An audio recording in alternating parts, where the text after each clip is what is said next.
नमस्कार, मैं हूं चित्रा त्रिपाठी। आज का दंगल हरियाणा की सरकार में बदलाव को लेकर है।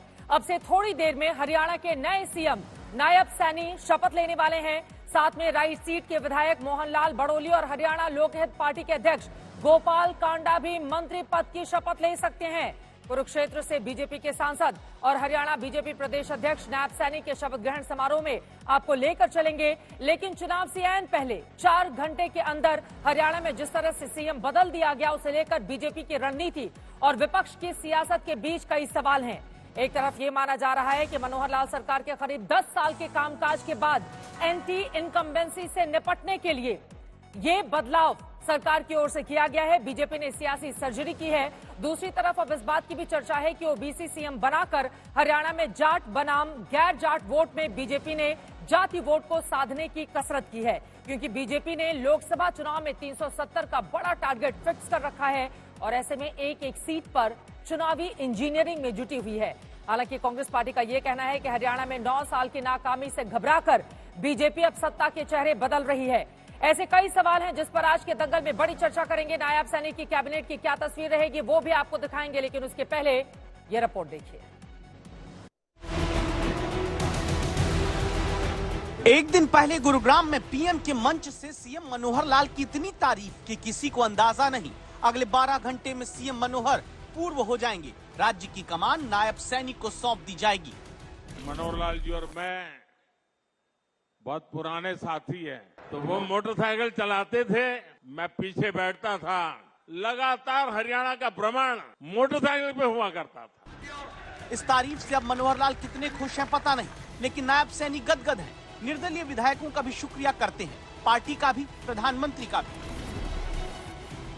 पिछले ही साल बीजेपी प्रदेश अध्यक्ष बने, अब मुख्यमंत्री हैं। सीएम के लिए किसका नाम होगा? सीएम कौन होगा? नायब सैनी जी को किया गया। ये मैं समझता हूँ संगठन की राय मशवरा और वहाँ के विधायक दल का फैसला।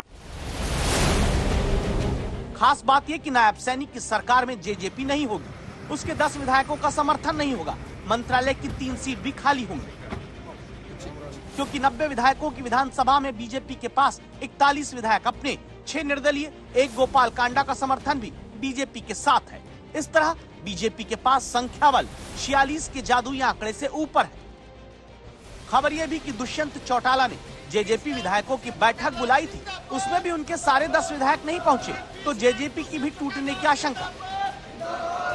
इस तरह बीजेपी की सरकार को बहुमत की किल्लत तो नहीं, बचे हुए 7-8 महीने की बात है, फिर विधानसभा चुनाव भी होंगे। हरियाणा में बीजेपी ने चुनाव के ठीक पहले सीएम क्यों बदला? विपक्षी दल तरह तरह के कारण कहते हैं। गठबंधन नहीं, ठगबंधन। ये समझौता हो चुका था इनका गठबंधन होने का। जो भी हो रहा है ये पैनिक रिएक्शन है, लोगों की आंखों में धूल झोंकने का प्रयास है। हम इस घटनाक्रम पे नजर बनाए हुए हैं। कोई भाजपा का कार्यकर्ता या नेता, छोटा हो या बड़ा हो, इस गठबंधन के पक्ष में नहीं था, लेकिन इन चीजों को अनसुना किया गया। 10 साल की एंटी इनकम्बेंसी के नुकसान से बचने की कवायद हो या कारण कुछ और, लेकिन सूत्र बताते हैं। जेजेपी ने बीजेपी से 2 लोकसभा सीट मांगी। भिवानी, महेंद्रगढ़ और हिसार सीट पर जेजेपी चुनाव लड़ना चाहती थी। इस मांग को लेकर गृह मंत्री के साथ जेजेपी की बैठक भी हुई, लेकिन बीजेपी तैयार नहीं हुई। जेजेपी 10 की 10 लोकसभा, 90 विधानसभा में लड़ने के लिए तैयार है। तैयारी हमारी पहले से चल रही थी। हरियाणा में चुनाव से पहले सीएम बदलने की रवायत यूं तो बीजेपी में पहले भी रही है। गुजरात से लेकर उत्तराखंड तक बीजेपी ऐसे प्रयोग कर चुकी है, लेकिन सियासी पंडितों का मानना है बदलाव के पीछे कहीं न कहीं जाट बनाम गैर जाट वोट की सियासत है। हरियाणा में 2019 के चुनाव में बीजेपी को 74% गैर जाट वोट मिला, 73% ओबीसी वोट मिला, 58% एससी तक ने वोट कर दिया, लेकिन जाट वोट 50% ही बीजेपी पाई। हालांकि तब भी कांग्रेस पार्टी को 33% ही जाट वोट मिल पाए थे, लेकिन बीजेपी ने शायद सीएम बदलकर ओबीसी और गैर जाट वोट का गणित सेट करने की कोशिश की है।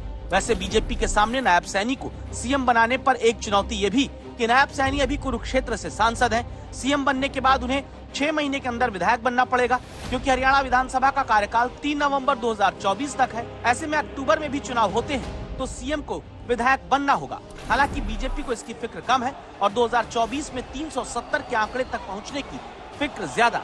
इसीलिए कम से कम राज्यों में सहयोगियों को साथ लेकर बीजेपी अकेले टारगेट तक पहुंचना चाहती है। चंडीगढ़ से सत्येंद्र चौहान और दिल्ली से हिमांशु मिश्रा के साथ अशोक सिंघल, आज तक। कल मनोहर लाल की तारीफ हुई, आज उनकी कुर्सी चली गई, नायब को बना दिया गया है। सबसे बड़ा चेहरा मंत्रिमंडल किस तरह का होगा, कौन डिप्टी सीएम बनेगा, कई तरह के सवाल इस वक्त खड़े किए जा रहे हैं। लेकिन ये जो बड़ा बदलाव हरियाणा में किया गया है, इसके पीछे की मंशा भारतीय जनता पार्टी की क्या है और क्या उसको मिलेगी इसमें कामयाबी? कई ऐसे मुद्दे हैं जिसको लेकर दंगल में बड़ी चर्चा करने वाले हैं। खास मेहमानों की मौजूदगी है, उनका परिचय आपसे करवा देती हूँ। के शर्मा जी, राष्ट्रीय प्रवक्ता भारतीय जनता पार्टी के स्टूडियो में हमारे साथ जुड़े हुए हैं। प्रोफेसर संजय कुमार जी, आप को डायरेक्टर हैं लोक नीति CSDS के, हमारे साथ मौजूद हैं। शशि शेखर जी, सीनियर जर्नलिस्ट, भी हमारे साथ जुड़ चुके हैं। तहसीन पुरावाला जी भी हमारे साथ, पॉलिटिकल एनालिस्ट, जुड़े हुए हैं। नीरज शर्मा जी, MLA कांग्रेस पार्टी के, भी हमारे साथ जुड़ चुके हैं। सभी के पास चलेंगे, लेकिन उसके पहले आपको लेकर चलते हैं सत्येंद्र चौहान, हमारे संवाददाता जुड़ चुके हैं, क्योंकि अब से थोड़ी देर में शपथ ग्रहण समारोह की शुरुआत होने जा रही है। थोड़ी देर में हरियाणा में शपथ ग्रहण समारोह की शुरुआत होगी। नायब सैनी मुख्यमंत्री पद की शपथ लेते हुए आपको दिखाई देंगे। मोहनलाल बडोली मंत्री पद की शपथ लेंगे, ये बड़ी जानकारी निकलकर सामने आ रही है। गोपाल कांडा भी मंत्री पद की शपथ लेते हुए दिखाई देंगे। यानी कि जिन निर्दलियों का साथ मिल रहा है उनको भी भरोसे में लेने की ये भारतीय जनता पार्टी की ओर से कोशिश की जा रही है। बीजेपी सांसद कुरुक्षेत्र से रहे नायब सैनी, जिनको ये अहम जिम्मेदारी दी गई है, 27 अक्टूबर 2023 को ही हरियाणा के बीजेपी अध्यक्ष के तौर पर उनकी नियुक्ति की गई थी। और आज उनके लिए कितना बड़ा दिन इसके जरिए माना जा रहा है कि भारतीय जनता पार्टी प्रदेश के 21% जो OBC वोटर हैं उनको एक मुश्त करना चाहती है। क्या वास्तव में यही वजह है? कई ऐसे सवाल हैं जिसका जवाब तलाशने की करेंगे कोशिश। सत्येंद्र चौहान हमारे संवाददाता जुड़ चुके हैं। सत्येंद्र, कौन कौन से वो चेहरे होंगे जो मंत्री पद की शपथ लेते हुए दिखाई देंगे, उनके बारे में दीजिए जानकारी। चित्रा, सबसे पहले मैं तस्वीरें आपको दिखाता हूं कि किस तरह का शपथ ग्रहण समारोह यहां पर हो रहा है और सबसे दिलचस्प मंत्री कौन बनेंगे, इस पर चर्चा बाद में करेंगे। लेकिन बड़ी खबर मैं आपको बता दूं कि दुष्यंत चौटाला, JJP, जिसके समर्थन से ये अलायंस की सरकार चल रही थी, उन्होंने आज अपने विधायकों की मीटिंग दिल्ली में बुलाई थी। वहां पर विधायक नहीं पहुंचे, लेकिन इस शपथ ग्रहण समारोह में JJP के 4 विधायक इस समय मौजूद हैं। इसका भी कुछ अंदाजा लगाया जा सकता है। और जैसा कि लगातार हम कह रहे थे कि JJP के विधायक भाजपा के संपर्क में हैं, तो इस पूरे प्रकरण में सबसे ज्यादा नुकसान अगर किसी को हुआ है तो वो दुष्यंत चौटाला को हुआ है। एक तरफ सरकार गई, दूसरी तरफ से पार्टी गई, तीसरी तरफ चुनाव में किस मुंह से जाएंगे। खैर, फिलहाल तस्वीरें आपको दिखा रहा हूं। ये देखिए, मंच सजकर तैयार है। बहुत जल्द मुख्यमंत्री की शपथ लेने के लिए नायब सिंह सैनी यहां पर पहुंचने वाले हैं। और जिस तरीके से वहां पर कुर्सियां लगाई गई हैं, ये कहा जा रहा है कि 7 मंत्री शपथ लेंगे। 2 नाम आपने बताए। थोड़ी देर में हरियाणा में शपथ, JJP के 4 विधायक समारोह में मौजूद हैं, ये बड़ी जानकारी। और इससे बताने की जरूरत नहीं है कि 10 में से 4 विधायक अगर बीजेपी के खेमे में चले आए तो फिर खेमेबाजी यानी कि दल बदल उनकी ओर से किस तरह से किया गया है। सत्येंद्र, जो जानकारी आपने दी है, JJP के 4 विधायक अब JJP का पाला बदलकर भारतीय जनता पार्टी के साथ आ गए हैं और गोपाल कांडा मंत्री पद की शपथ लेंगे। जरा इनके बारे में भी दर्शकों को जानकारी दीजिए, बड़ा चर्चित नाम रहे हैं हरियाणा का। देखिए, पिछली बार भी गोपाल कांडा मंत्री बनते बनते रह गए थे, मीडिया की सुर्खियों में आ गए थे, लेकिन अब की बार समय नहीं मिला और एकाएक शपथ ग्रहण समारोह हुआ है। और गोपाल कांडा, चूंकि अब ये सरकार JJP के समर्थन से नहीं चल रही है, तो इस सरकार को चलाने के लिए इंडिपेंडेंट की, वैशाखी की जरूरत है, निर्दलीय विधायकों की। और जब जरूरत होती है तो जरूरत के हिसाब से वक्त और समय सब कुछ बदल देता है। तो जो गोपाल कांडा की छवि थी वो शायद अब बदल गई है। अब गोपाल कांडा दागी नहीं रहे हैं। गोपाल कांडा को मंत्रालय मिलेगा। लेकिन सबसे दिलचस्प बात यह भी है कि जो कद्दावर नेता हैं, हरियाणा के गृह मंत्री रहे, जिन्होंने आज ही इस्तीफा दिया है, अनिल विज, वो नाराज हैं और वो अपने अंबाला के घर में बैठे हुए हैं। और उन्होंने जब मुख्यमंत्री के नाम का चुनाव हुआ उसी समय उस बैठक का बहिष्कार कर दिया था जहां पर दिल्ली से पर्यवेक्षक आए हुए थे और वो अपनी गाड़ी से, निजी वाहन से गुस्सा होकर अंबाला चले गए थे। फिलहाल अंबाला में बैठे हुए हैं। और दूसरी तरफ यहाँ पर शपथ ग्रहण समारोह बस अब होने वाला है। पूरा मंत्रिमंडल बदला जाएगा या पुराने कुछ मंत्री रहेंगे, इस बात का भी फैसला हो जाएगा। लेकिन इतना तय है कि लोकसभा और विधानसभा चुनावों से पहले जब मुख्यमंत्री के नाम का ऐलान होने वाला था, अनिल विज बाहर चले गए थे नाराज होकर, उनका क्या है भविष्य अब? देखिए, उनका भविष्य क्या है वो तो वक्त बताएगा, लेकिन सबसे बड़ी बात इस समय ये है कि कुछ दिनों बाद लोकसभा के चुनाव होने हैं और लोकसभा के तुरंत कुछ महीने बाद हरियाणा में विधानसभा के चुनाव होने हैं। और चुनावों से पहले अगर भारतीय जनता पार्टी, जिसे अनुशासन की पार्टी कहा जाता है, वहां पर इस तरह का माहौल बनता है कि एक मंत्री सरेआम नाराज होकर पार्टी की विधायकों की बैठक छोड़कर अपना घर चला जाता है और शपथ ग्रहण समारोह में भी नहीं आता है, तो इसका अनुमान आप लगा सकते हैं कि पार्टी में, अपनी पार्टी में भी, यहाँ पर भारतीय जनता पार्टी में भी सब कुछ ठीक ठाक नहीं है। हालांकि जेजेपी में सेंध लगाने की कोशिश की गई है, जेजेपी के विधायक वहां से पलटकर जो है भाजपा के खेमे में आ गए हैं, लेकिन सवाल तो ये है कि भाजपा को अपनी पार्टी भी तो संभालनी पड़ेगी, क्योंकि अनिल विज नाराज हैं। हो सकता है उनको भी किसी विधायकों का या कोई समर्थन हो। जिस तरीके से वो पार्टी की मीटिंग छोड़कर गए हैं, मीडिया से बात नहीं की है, और सबसे कद्दावर नेता हैं, पुराने नेता हैं, 6 बार अंबाला से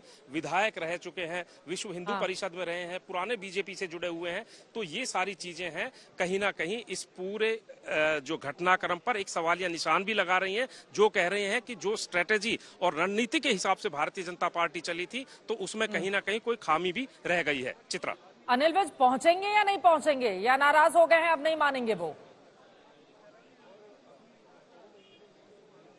देखिए, अभी तक तो पहुंचे नहीं है। हालांकि ये कहा जा रहा है कि उनको मनाने की कोशिशें की जा रही थी, लेकिन वो नहीं माने हैं। अभी तक शपथ ग्रहण समारोह में नहीं पहुंचे हैं। यहाँ पर नायब सिंह सैनी, मनोहर लाल सब यहाँ पर पहुंच चुके हैं, और अनिल विज फिलहाल अपने घर अंबाला में ही बैठे हुए हैं, यहाँ पर नहीं पहुंचे हैं। मैं चाहूंगी पीछे की तस्वीरें भी आप दिखाइए, नारेबाजी भी हो रही है, किस तरह का माहौल है वहां पर, और इतना बड़ा ये जो फेरबदल हुआ है, इसके जरिए भारतीय जनता पार्टी क्या हासिल करने की कोशिश कर रही है? इस सवाल का जवाब आप दीजिएगा। लेकिन बड़ी खबर, नायब सैनी के शपथ ग्रहण में अनिल विज की मौजूदगी नहीं है। आज जैसे ही नायब सैनी को विधायक दल का नेता चुना गया, अनिल विज नाराज हो गए, क्योंकि यकीनन मनोहर लाल के बाद वो अपने आप को उस कुर्सी पर देखना चाहते होंगे। यही कारण जो बताया जाता रहा है सूत्रों के हवाले से कि वो बाहर निकल गए, उनको मनाने की कोशिश लगातार की जा रही है, लेकिन नायब सैनी के शपथ ग्रहण में फिलहाल अनिल विज की मौजूदगी नहीं है। मैं चाहूंगी पीछे की तस्वीरें आप दिखाइए, और अगर अनिल विज नहीं मानते हैं फिर आगे क्या होगा? सत्येंद्र, देखिए चित्रा, पहले मैं तस्वीरें भी दिखाता हूं, और दूसरा मैं ये जो पूरा घटनाक्रम क्यों हुआ है, ये इतना बड़ा परिवर्तन क्यों हुआ है, वो भी मैं आपको समझाता हूं। सबसे पहले तस्वीरें आप देखिए कि ये हरियाणा राजभवन है, और भव्य टेंट यहाँ पर लगाया गया है, हजारों लोगों की मौजूदगी है। कैमरे को अगर पीछे भी ले जाए तो यहाँ पर बड़ी संख्या में लोग यहाँ पर आए हुए हैं। लेकिन सवाल ये है कि इतना बड़ा बदलाव क्यों किया गया, जबकि लोकसभा के चुनाव कभी भी अनाउंस हो सकते हैं। ऐसे समय में दरअसल भारतीय जनता पार्टी ने ये जो बदलाव किया है, ये एक पूरी स्क्रिप्टेड के हिसाब से है, स्ट्रेटेजी के हिसाब से है, रणनीति के हिसाब से है, क्योंकि यहाँ पर एक तीर से कई निशान साधे गए हैं। पिछले 9.5 साल से मुख्यमंत्री मनोहर लाल बने हुए थे, लेकिन उनके खिलाफ एंटी इनकम्बेंसी थी।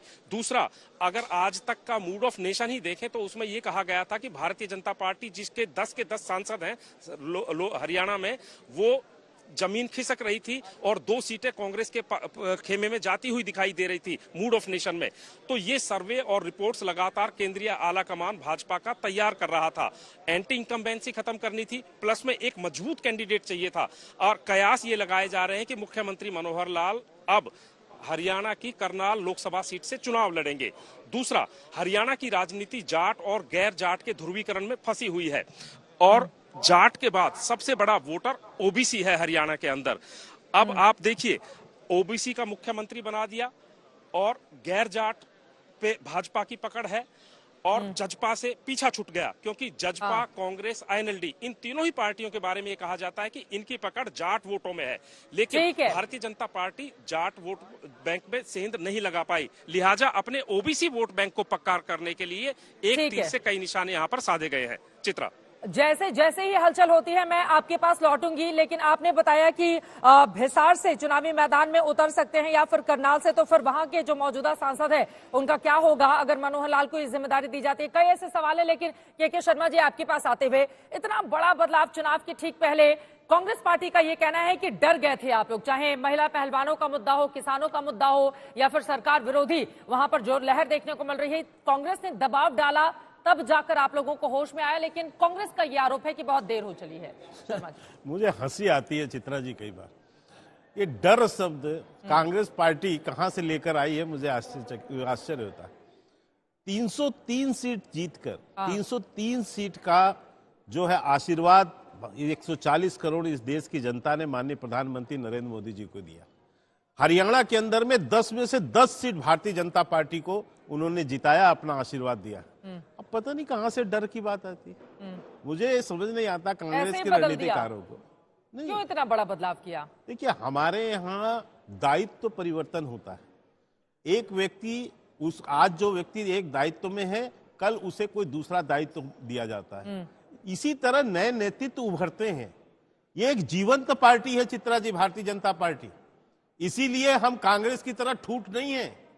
आज कांग्रेस ठूठ हुई है तो इसी कारण से हुई है, क्योंकि ना वो नेतृत्व ला सकती है, ना उनका निर्णायक नेतृत्व है। हमारे पास एक निर्णायक नेतृत्व है। हमारे यहाँ 18 करोड़ हमारे जो है सदस्य हैं। हमें हर समय एक नया चेहरा, नया एक प्रयोग, ये हमारा करना काम रहा है। हाँ। और इसी कारण से आपने देखा गुजरात में हमने इतना जो परिवर्तन किया था, क्या कयास लोग लगाते थे। हाँ। आज वही कयास मैं सुन रहा हूं आपके रिपोर्टर से भी। उस समय लोग कह रहे थे डर गए जी, ये हो गए। क्या हुआ परिणाम? इतनी सीटें हमने जीती वहां पर, जो रिकॉर्ड बना दिया। ठीक है, मतलब गुजरात वाला फॉर्मूला ही आप हरियाणा में लागू करना चाहते हैं। मैं लौट रही हूँ आपके पास जल्दी से 10 सेकंड में। हाँ। ये हमारे यहाँ तो वो प्रयोग भी है, ठीक है, कि हम तो अपने कैबिनेट मंत्री को भी विधानसभा लड़ाते हैं। हाँ। और इसके बावजूद किसी भी तरह का ना विरोध ना कुछ, सब लोग जो अपने नेतृत्व है उसके निर्णय को मानते हैं। ठीक है, और नया जो दायित्व है अनुशासन बहुत है बीजेपी पालन में करते हुए। ठीक है, आगे बढ़ते हैं। अनिल विज लेकिन पहुंचे नहीं है, मैं आऊंगी इस सवाल पर। लेकिन कमलजीत संधू इस वक्त मेरी सहयोगी जुड़ चुकी हैं, जो मौके पर ही मौजूद हैं जहां पर ये शपथ ग्रहण शुरू होने वाला है। देरी के पीछे वजह कमलजीत क्या बताई जा रही है? 5 बजे ही शुरू होना था शपथ ग्रहण। देखिए, एक तो देरी हो रही है और साथ ही साथ कुर्सियां भी कम होती गई हैं। पहले 7 कुर्सियां थी, अगर आप अब देखें तकरीबन 5 कुर्सियां, यानी 3 बड़ी कुर्सियां और 2 छोटी कुर्सियां हैं। तो ये भी बोला जा रहा है कि अनिल विज जो नाराज चल रहे थे, चाहे पोर्टफोलियो को लेकर हो चाहे उसको लेकर हो, उन्हें मनाने की कोशिश की गई लेकिन वो माने नहीं है। लेकिन अगर हम संभावित मंत्रिमंडल की बात करें तो मोहन लाल बदोली हैं, कंवरपाल गुर्जर हैं जिनसे हमने सुबह बातचीत की थी, गोपाल कांडा है, संजय सिंह है और ज्ञानचंद गुप्ता हैं जो कि स्पीकर रहे हैं। इन सब का नाम आ रहा है और ये सब मंत्रिमंडल में शामिल हो सकते हैं। साथ में आपको ये भी बता दें कि जेजेपी के जो विधायक हैं देवेंद्र बबली हैं वो पहुंचे हैं। इसके अलावा हम बात करें जो दूसरे हैं, चाहे हम जोगीराम की बात करें, चाहे सिहाग की बात करें, ईश्वर सिंह की बात करें, ये भी पहुंच गए हैं। तो जो मिसिंग जेजेपी थे वो भी पहुंचे। तो इसका कुल मिला के यही आंकलन माना जा रहा है। कुछ लोग नाराज चल रहे हैं और कुछ लोग मान गए हैं। एक फेरबदल तो हुआ है, लेकिन बीजेपी की यही कोशिश होगी कि लोकसभा चुनाव और उसके बाद हरियाणा में होने वाले विधानसभा चुनाव से पहले लीडरशिप में फेरबदल करके लोगों को एक तरह से एंटी इनकम्बेंसी है। दूसरी ओर जो जेजेपी में एक तरह से पोलराइजेशन हो रहा था, जहां पे जाट वोट्स हैं, वो अब पूरी तरह से काटेगा। जो कांग्रेस की तरफ भी जा सकते हैं वो वोट्स बढ़ जाएंगे, तो उसका सीधा फायदा बीजेपी को होगा जो कि पूरी 10 की 10 सीटों पे लड़ेगी। तो ये सारे जो आंकलन है, कैलकुलेशंस है, वो की गए हैं। लेकिन ये राजनीति है, यहाँ पे कुछ भी हो सकता है। यहाँ पर बनाने की अपनों की कोशिश है, वहां पे अनिल विज नाराज हो गए हैं। तो ये सारी चीजें चल रही हैं, लेकिन आखिरकार बीजेपी उम्मीद कर रही है कि उनकी जो लीडरशिप क्वालिटी है, और अगर हम बात करें जो नए मुख्यमंत्री चेहरे हैं वो चाहे काफी जूनियर हों, लेकिन वो अपने सीनियर्स को मना के साथ लेके चलेंगे। ठीक है, बड़ी जानकारी कमलजीत दे रही हैं। संभावित मंत्रिमंडल जो हो सकता है, जो 5 नाम उनकी ओर से बताए गए हैं। पहले 7 कुर्सियां रखी थी, 2 कुर्सियों को हटाकर 5 कर दिया गया है। संभावित मंत्रिमंडल मोहनलाल बडोली, कमलपाल गुर्जर, गोपाल कांडा, संजय सिंह, ज्ञानचंद गुप्ता, इन लोगों के नाम निकलकर अब तक सामने आ रहे हैं। और यकीनन वहां पर मुख्यमंत्री के तौर पर नायब सैनी बैठेंगे और वहां पर राज्यपाल की भी मौजूदगी होगी, तमाम अधिकारियों की भी मंच पर मौजूदगी होगी। आखिरी जायजा इस वक्त लिया जा रहा है कुर्सियों की। ये जो तस्वीरें आप देख पा रहे हैं, जिस तरह की तस्वीरें निकलकर सामने आ रही है, लेकिन 5 बजे होना था ये शपथ ग्रहण। फिलहाल देरी हो रही है। जल्दी जल्दी अपने जितने भी पैनल में मेहमान मौजूद हैं उनकी एक एक टिप्पणी लेते हुए, मंच पर 7 की जगह 5 कुर्सियां हैं, लेकिन संभावित जो नाम निकलकर सामने आए हैं वो भी अपने दर्शकों को हमने बता दिया है। हिमांशु मिश्रा हमारे संवाददाता जुड़ चुके हैं ज्यादा जानकारी के साथ। हिमांशु, अनिल विज नहीं पहुंचे, 7 कुर्सियां थी, 2 कुर्सियों को हटा दिया गया है। कौन कौन से चेहरे शामिल हो सकते हैं मंत्री के तौर पर? अनिल विज का भविष्य क्या होगा, इस बाबत क्या जानकारी मिल रही है हिमांशु? देखिए, बिल्कुल चित्रा, मैं आपको बता दूं कि अनिल विज जब 2019 के अंदर विधानसभा चुनाव के बाद जो है जेजेपी के साथ भारतीय जनता पार्टी का गठबंधन हुआ था और दिवाली के दिन शपथ ग्रहण समारोह हुआ था लगभग 1 बजे के करीब। तब भी अनिल विज नाराज हो गए थे और उन्होंने पार्टी आलाकमान को कहा था कि अगर हम गठबंधन में जेजेपी के साथ जा रहे हैं और दुष्यंत चौटाला को उप मुख्यमंत्री बना रहे हैं तो मुझे भी उप मुख्यमंत्री बनना चाहिए और मेरी भी शपथ जो है वो आज ही होनी चाहिए। लेकिन तब उनकी शपथ नहीं हुई थी। शपथ उस वक्त जो है मनोहर लाल खट्टर ने मुख्यमंत्री के तौर पर ली थी और साथ ही साथ जो है दुष्यंत चौटाला ने उप मुख्यमंत्री के तौर पर ली थी। लेकिन आप बड़ी चीज देखिए कि सब कुछ बदल डाला वाली सिचुएशन है आज भारतीय जनता पार्टी की और जिन संभावित नामों पर चर्चा है उनमें मोहनलाल बंडोली है, कंवरपाल गुर्जर है, गोपाल कांडा है, संजय सिंह है, ज्ञानचंद गुप्ता जो है वो विधानसभा के स्पीकर हैं और अब वो मंत्रिमंडल में शामिल होंगे। तो कहीं ना कहीं अब एक और चीज देखनी होगी कि स्पीकर का पद कौन संभालेगा। ये एक अब नया ट्विस्ट देखने को मिलेगा। लेकिन इतना जरूर है कि नायब सिंह सैनी जो हैं वो मुख्यमंत्री हैं और उनके साथ 5 मंत्री हैं। अनिल विज नाराज हैं। अब पार्टी उनको कैसे मनाती है क्योंकि अनिल विज वो चेहरा है जब पार्टी हरियाणा में अपनी जमीन तराश रही थी तब अनिल विज जो है अकेले चुनाव जीतते थे और हरियाणा में जब बीजेपी का एक मात्र विधायक जीता था तो अनिल विज थे। और उसके बाद पार्टी ने उनके खिलाफ जो है कार्रवाई भी की थी, उनको पार्टी ने सस्पेंड भी कर दिया था लेकिन बाद में उनका सस्पेंशन जो है वो रिवोक कर दिया था। और उसके साथ साथ जो है वो देखा जाए तो अनिल विज का कद बहुत बड़ा है लेकिन अनिल विज जो है वो कभी मनोहर लाल खट्टर से टकराते रहे मुख्यमंत्री से या कभी जो है वो आला कमान के सामने भी उन्होंने अपनी मांगों को रखा कि देखिए मेरे को जो होम डिपार्टमेंट दिया गया है, गृह मंत्रालय दिया गया है, उसमें जो बेसिक चीज है वो है इंटेलिजेंस की, लोकल इंटेलिजेंस और विजिलेंस जो है उसमें से हटाकर मुख्यमंत्री ने अपने पास रख लिया है। यानी कि उन्होंने कहा था कि जो मंत्रालय के दांत हैं वो निकाल दिए गए हैं और वो मुख्यमंत्री ने अपने पास रख लिए हैं। समय समय पर वो मनोहर लाल खट्टर सरकार के खिलाफ जो है पार्टी आलाकमान के सामने जाके अपनी गुहार भी लगाते थे कि ये सब जो पार्टी में हो रहा है वो ठीक नहीं है। और यहाँ तक कि दुष्यंत चौटाला के ऊपर उन्होंने कई बार जो है भ्रष्टाचार के आरोप भी लगाए। अब दुष्यंत चौटाला की ओर से प्रतिक्रिया भी आई है, वो प्रतिक्रिया अपने दर्शकों तक पहुंचाएंगे। तस्वीरें भी सामने आ रही हैं। आप ये तस्वीरें देख पा रहे हैं कि एक एक करके तमाम जो बड़े नेता हैं उनके पहुंचने का सिलसिला फुल फ्रेम में अगर हम दिखाएंगे। संजय जी, मैं चाहूंगी इन तस्वीरों पर आपकी एक टिप्पणी जल्दी से। मनोहर लाल जी भी पहुंच चुके हैं, राज्यपाल भी पहुंच चुके हैं और यहाँ पर नायब सैनी, आपकी टिप्पणी। हाँ, बिल्कुल जिस तरह का उलटफेर हो रहा है और आप देखिए मनोहर लाल खट्टर भी वहाँ मौजूद है तो कहीं ना कहीं उनकी कोई नाराजगी दिखाई नहीं पड़ती है। जिस बात का जिक्र हो रहा है अनिल विज नाराज दिखाई पड़ते हैं और आप इस बात का बार बार जिक्र किया जा रहा है कि पहले 7 कुर्सियां थी, कुर्सियां हटा दी गई। ये तो निश्चित है कि अनिल विज मानने को तैयार नहीं है, उन्हें लगता है कि उनकी दावेदारी थी। लेकिन बीजेपी ने कुछ सोच समझ के ही जो परिवर्तन किया है और जिसका जिक्र अभी के शर्मा जी भी कर रहे थे कि ओबीसी वोट को साधने की एक रणनीति है और कहीं ना कहीं इस बात का आभास बीजेपी को रहा होगा कि 10 साल की थोड़ी कुछ न कुछ एंटी इनकम्बेंसी है और अगर बीजेपी ने जो प्रधानमंत्री ने जो टारगेट फिक्स किया 370 लाने का तो हरियाणा में उनकी 10 सीटें थी। कोशिश ये होगी कि एक भी सीट वो गंवाए नहीं और तभी 370 हासिल कर सकते हैं। तो पूरी रणनीति के तहत किया गया काम है और मुझे लगता है इसी रास्ते पर बीजेपी आगे बढ़ रही है। बंडारू दत्तात्रेय, आप देख पा रहे हैं कि जो राज्यपाल हैं वो पहुंच चुके हैं लेकिन कुर्सियां भी बड़ी दिलचस्प तरीके से लगाई गई हैं। शशि शेखर जी, सीधे आपके पास आते हुए, मनोहर लाल की भी मौजूदगी है, मुख्यमंत्री के तौर पर नायब सैनी शपथ लेने जा रहे हैं, राज्यपाल की भी मौजूदगी है। लेकिन एक चीज जो देखने में बीजेपी के मिली है, हमने शिवराज सिंह चौहान के वक्त भी देखा था, आज मनोहर लाल के समय में भी देखा है, जिस तरह के विरोध की आवाज दूसरे पार्टियों से निकलते हैं वो भारतीय जनता पार्टी में फिलहाल दिखाई नहीं दे रहे हैं, एक अनिल विज को छोड़कर।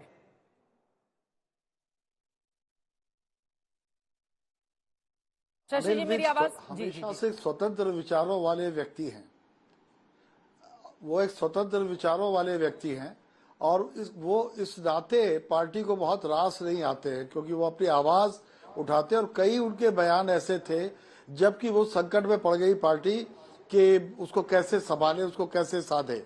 लेकिन यहाँ 2-3 बातें बिल्कुल स्पष्ट है चित्रा।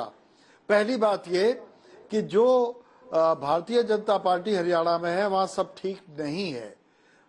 कुर्सियां घटाया जाना, खट्टर जी की कल तारीफ करने के बाद अचानक उन्हें हटा दिया जाना, एक पुराने साझीदार के साथ टूट फूट, ये सारी चीजें बहुत स्पष्ट तौर पे संकेत देती हैं कि वहां पर एक बड़े ऑपरेशन की जरूरत थी और वो ऑपरेशन की अभी शुरुआत हुई है। एक बात मैं और कहना चाहूंगा, प्रधानमंत्री नरेंद्र मोदी ने जब 2014 में सत्ता संभाली थी तो उन्होंने एक अच्छी शुरुआत की थी। सबसे पहला चुनाव हुआ था झारखंड, हरियाणा और महाराष्ट्र में। मैं लौट रही हूं आपके पास, शपथ शुरू हो गया है, सुनते हैं सीधे। मैं हरियाणा राज्य के स्थापित भारत के संविधान के प्रति सच्ची श्रद्धा और निष्ठा रखूंगा। मैं भारत की प्रभुता और अखंडता अक्षुण्ण रखूंगा। मैं हरियाणा राज्य के मुख्यमंत्री के रूप में अपने कर्तव्यों का श्रद्धापूर्वक और शुद्ध अंतःकरण से निर्वहन करूंगा तथा भय या पक्षपात, अनुराग या द्वेष के बिना मैं सब प्रकार के लोगों के प्रति संविधान के और विधि के अनुसार न्याय करूंगा। मैं नायब सिंह ईश्वर की शपथ लेता हूं कि जो विषय हरियाणा राज्य के मुख्यमंत्री के रूप में मेरे विचार के लिए लाया जाएगा अथवा मुझे ज्ञात होगा, उसे किसी व्यक्ति या व्यक्तियों को उस अवस्था को छोड़कर, जबकि ऐसे मुख्यमंत्री के रूप में अपने कर्तव्यों के उचित निर्वहन के लिए ऐसा करना अपेक्षित हो, अन्य अवस्था में मैं प्रत्यक्ष या परोक्ष रूप में संसूचित या प्रकट नहीं करूंगा।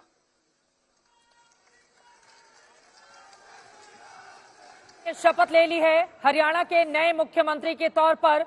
मनोहर लाल की भी उस मंच पर मौजूदगी रही जहां पर नायब सिंह सैनी ने नए मुख्यमंत्री के तौर पर पद और गोपनीयता की शपथ ली है। बीजेपी के सांसद रहे कुरुक्षेत्र से नायब सिंह सैनी 27 अक्टूबर 2023 को हरियाणा बीजेपी अध्यक्ष बनाया गया था। ओबीसी चेहरा है। प्रदेश में 21% ओबीसी हैं, जिनमें से 73% ओबीसी जाति के लोगों ने 2019 में लोकसभा चुनाव में भारतीय जनता पार्टी को वोट किया था। जिस नायब सिंह सैनी को आप देख रहे हैं 2014 में अंबाला की नारायणगढ़ सीट से एमएलए चुने गए, 2016 में राज्य मंत्री बने मनोहर लाल की सरकार में। और अब देखिए किस तरह से उनकी किस्मत पलटी और उसके बाद सैनी को मुख्यमंत्री बना दिया गया।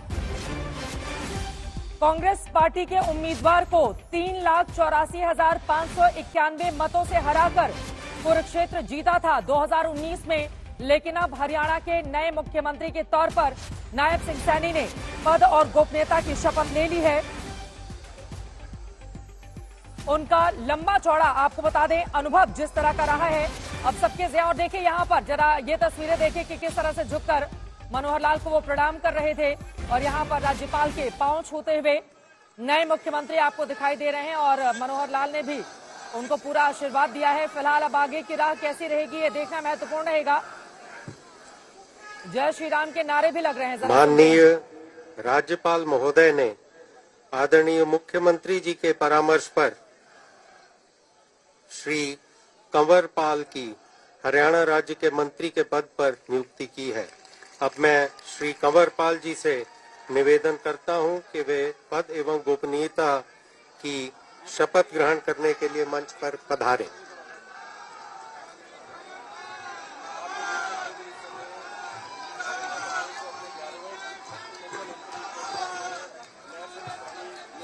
गुर्जर मनोहर लाल की सरकार में मंत्री रह चुके हैं, यमुनानगर के जगाधरी सीट से विधायक हैं।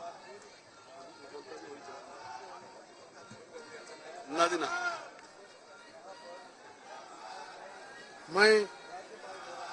मैं कंवरपाल ईश्वर की शपथ लेता हूं कि मैं विधि द्वारा स्थापित भारत के संविधान के प्रति सच्ची श्रद्धा और निष्ठा रखूंगा।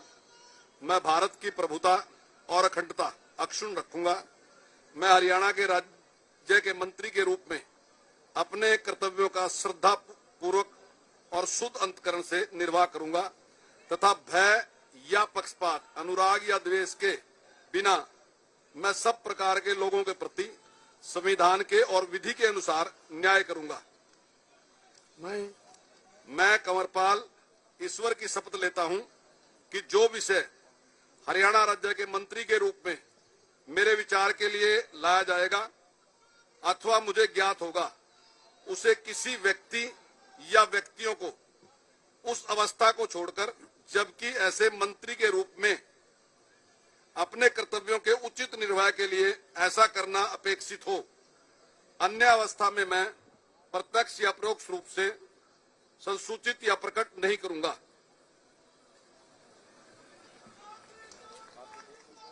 कंवरपाल गुर्जर को पद और गोपनीयता की शपथ दिलाई गई है। आपको बता दें, इसके पहले भी वो मंत्री रह चुके हैं। शिक्षा मंत्री, वन मंत्री, संसदीय कार्य मंत्री के तौर पर उन्होंने अपना कार्यकाल संभाला था। 63 साल के कंवरपाल गुर्जर को पद और गोपनीयता की शपथ दिलाई गई है। 2 बार जगाधरी से विधानसभा के लिए वो चुने गए। हरियाणा के यमुनानगर में जन्मे कंवरपाल गुर्जर हरियाणा विधानसभा के अध्यक्ष भी वो अक्टूबर 2014 से नवंबर 2019 तक विधानसभा अध्यक्ष के तौर पर रह चुके हैं और यहां पर पद और गोपनीयता की शपथ उनकी ओर से ली गई है। अब देखते हैं कि अगला नाम, यहां पर मनोहर लाल उनको बधाई देते हुए, मनोहर लाल की सरकार में मंत्री भी रह चुके हैं और यहां पर मुस्कुराते हुए वो कुर्सी पर आकर बैठ गए। अब देखते हैं अगला नाम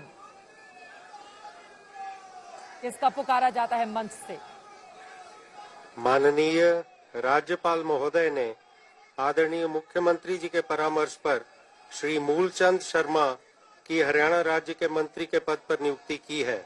अतः मैं श्री मूलचंद शर्मा जी से निवेदन करता हूं कि वे पद एवं गोपनीयता की शपथ ग्रहण करने के लिए मंच पर पधारें।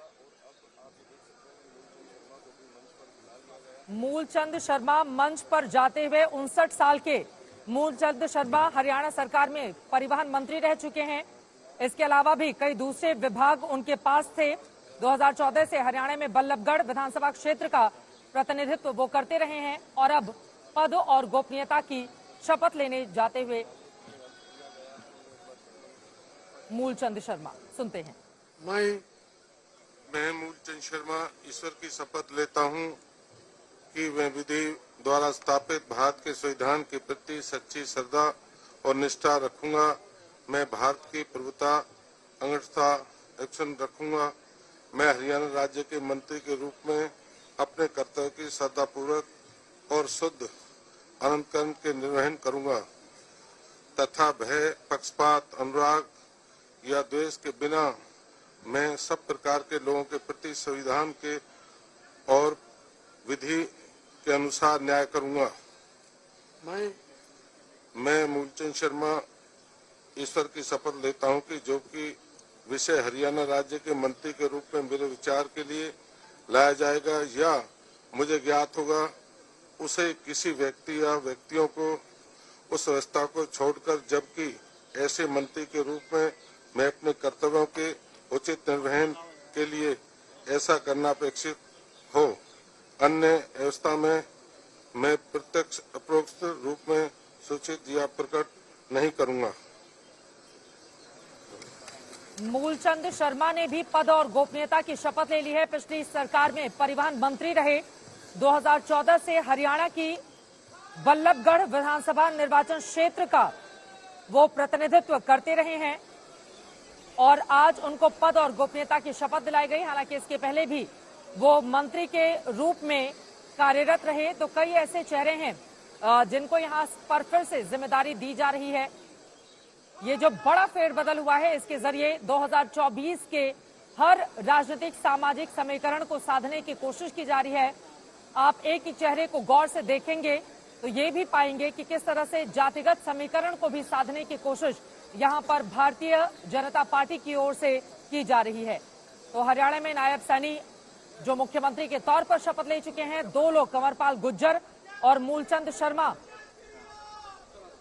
इस तरह से चाहे अपर कास्ट ऊंची जाति के लोग हों या फिर गुर्जर समुदाय को साधने की कोशिश हो, भारतीय जनता पार्टी की ओर से यह कवायद की जा रही है। सुनते हैं अब अगला नाम मंच से किसका पुकारा जाता है।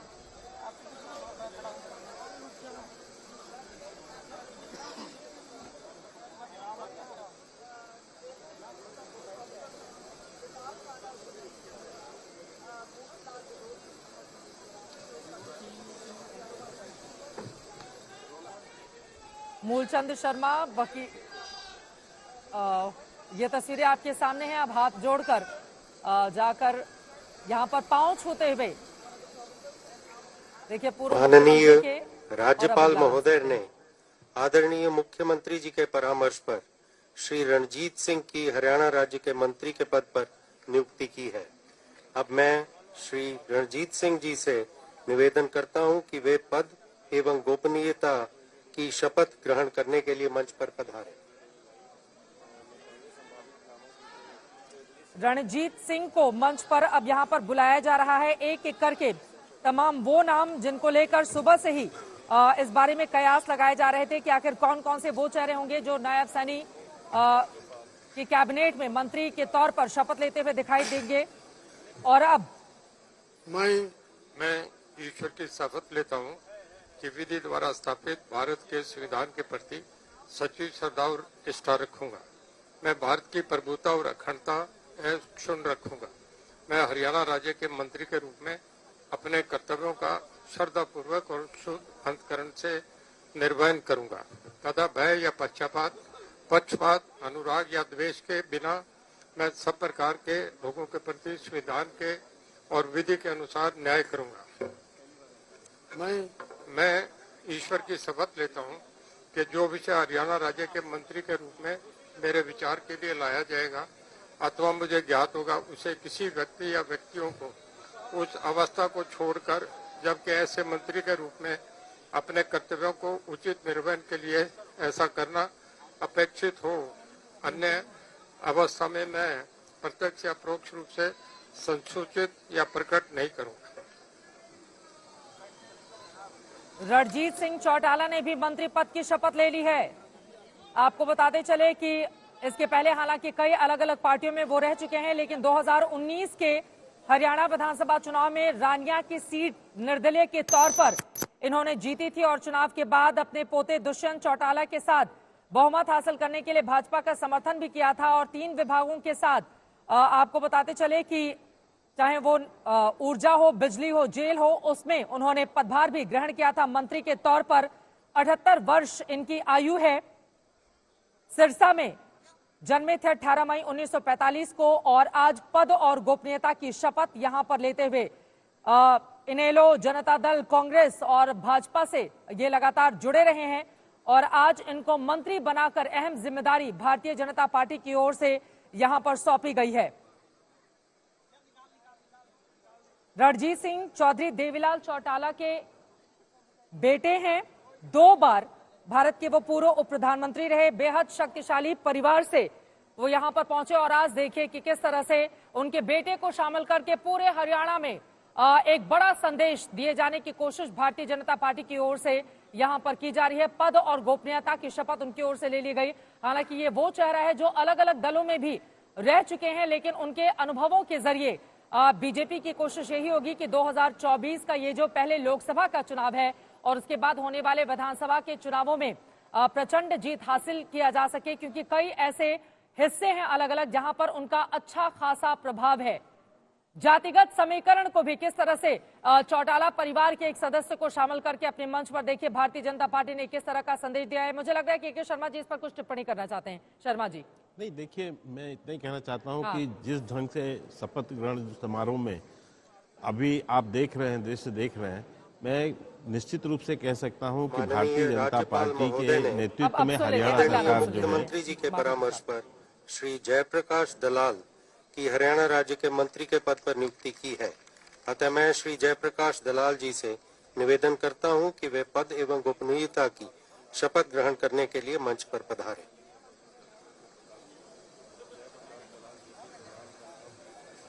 जयप्रकाश दलाल को अब मंच पर बुलाया गया है। आपको बताते चले कि लोहारू से हरियाणा विधानसभा के लिए 2019 में वो चुने गए और अब पद और गोपनीयता की शपथ 2014 में भारतीय जनता पार्टी में शामिल हुए। पार्टी में प्रदेश उपाध्यक्ष रहे, बिहार माफ कीजिएगा बीजेपी किसान सेल के प्रभारी रहे।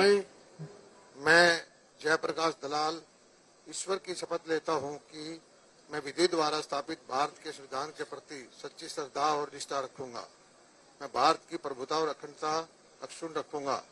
मैं हरियाणा राज्य के मंत्री के रूप में अपने कर्तव्यों का श्रद्धापूर्वक और शुद्ध अंतकरण से निर्वहन करूंगा तथा भय या पक्षपात, अनुराग या द्वेष के बिना मैं सब प्रकार के लोगों के प्रति संविधान के और विधि के अनुसार न्याय करूंगा।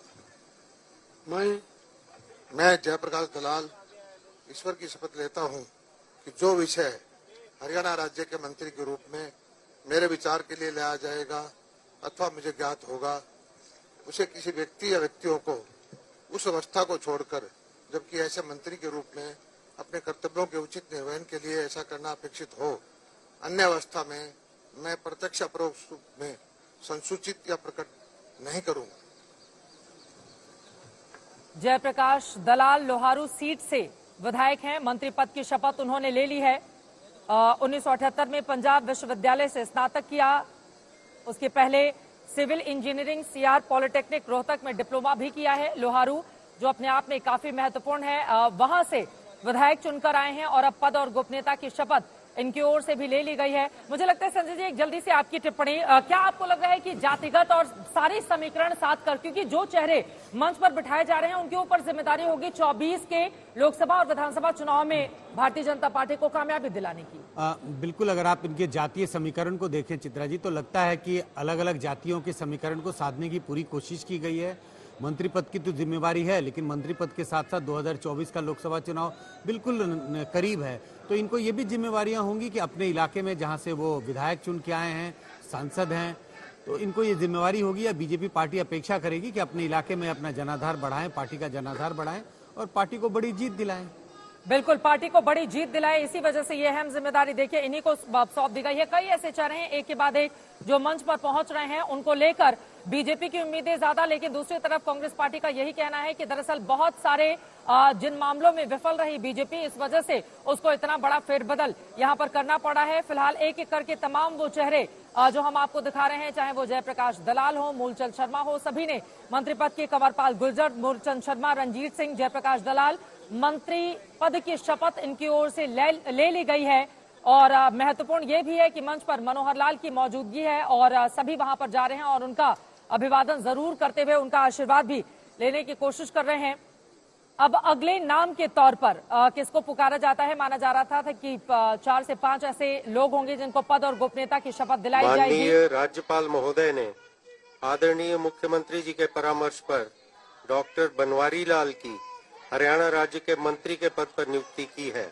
अब मैं डॉक्टर बनवारी लाल जी से निवेदन करता हूं कि वे पद एवं गोपनीयता की शपथ ग्रहण करने के लिए मंच पर पधारें। बनवारी लाल को अब मंच पर बुलाया गया है। आपको बताते चले कि महत्वपूर्ण जिम्मेदारी बनवारी लाल को भी दी जाएगी। बावल से वो विधायक हैं, हरियाणा विधानसभा में बावल विधानसभा क्षेत्र से वो विधायक हैं। 67 साल इनकी उम्र है। हरियाणा के नारनौल में डॉक्टर बनवारी लाल ईश्वर की शपथ लेता हूं कि मैं विधि द्वारा स्थापित भारत के संविधान के प्रति सच्ची श्रद्धा और निष्ठा रखूंगा। मैं भारत की प्रभुता और अखंडता अक्षुण्ण रखूंगा। मैं हरियाणा राज्य के मंत्री के रूप में अपने कर्तव्यों का श्रद्धापूर्वक व शुद्ध अंतकरण से निर्वहन करूंगा तथा भय या पक्षपात, अनुराग या द्वेष के बिना मैं सब प्रकार के लोगों के प्रति संविधान के और विधि के अनुसार न्याय करूंगा। मैं डॉक्टर बनवारी लाल ईश्वर की शपथ लेता हूं कि जो विषय हरियाणा राज्य के मंत्री के रूप में मेरे विचार के लिए लाया जाएगा तथा मुझे ज्ञात होगा, उसे किसी व्यक्ति या व्यक्तियों को उस अवस्था को छोड़कर, जबकि ऐसे मंत्री के रूप में मैं अपने कर्तव्यों के उचित निर्वहन के लिए ऐसा करना अपेक्षित हो, अन्य अवस्था में मैं प्रत्यक्ष या परोक्ष रूप में संसूचित या प्रकट नहीं करूंगा। बनवारी लाल ने भी शपथ ले ली है। हरियाणा की बावल सीट से आप चुने गए। इसके पहले भी आप मंत्री रह चुके हैं मनोहर लाल की सरकार में और आज उनको नायब सैनी की सरकार में यहां पर पद और गोपनीयता की शपथ दिलाई गई है। तो तमाम ऐसे चेहरे हैं जिनको फिर से रिपीट किया जा रहा है।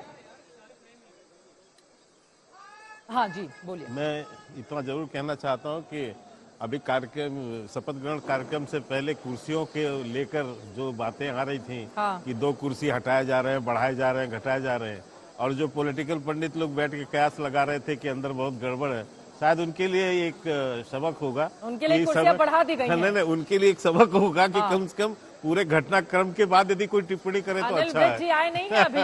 तो मैं इसलिए कह रहा हूँ कि जो कयास गड़बड़ के लगाया जा रहा है उसके लिए अच्छा जवाब है। 16 मिनट उनकी कार से दूरी है, पहुंचे नहीं है अभी तक। नहीं, चिंता नहीं करना चाहिए। अनिल विज जी भारतीय जनता पार्टी के सबसे, अभी हरियाणा के सबसे वरिष्ठ नेता है, बहुत जिम्मेदार नेता है और मुझे पूरा विश्वास है कि उनका मार्गदर्शन हमेशा से ही भारतीय जनता पार्टी को हरियाणा में मिला है और आगे भी मिलेगा और ये भी कयास लगाने वालों को फिर से उनको जवाब मिल जाएगा। हरियाणा के सहकारिता मंत्री रहे बनवारी लाल की तस्वीरें आप देख रहे हैं। फिलहाल उनको नई जिम्मेदारी अब क्या मिलती है, नायब सैनी की सरकार में देखना महत्वपूर्ण रहेगा। लेकिन के शर्मा जी बीजेपी की ओर से बता रहे हैं कि ऑल इज वेल है सब कुछ भारतीय जनता पार्टी में। हालांकि अनिल विज के नहीं पहुंचने के बाद वहां पर कई तरह के प्रयास हैं। अनुमति से आज के समारोह की कार्यवाही समाप्त की जाती है। आप सभी से अनुरोध है कि राष्ट्रगान के लिए अपने अपने स्थान पर खड़े हों।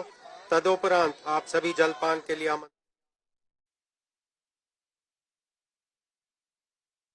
राष्ट्रगान वहां पर चल रहा है।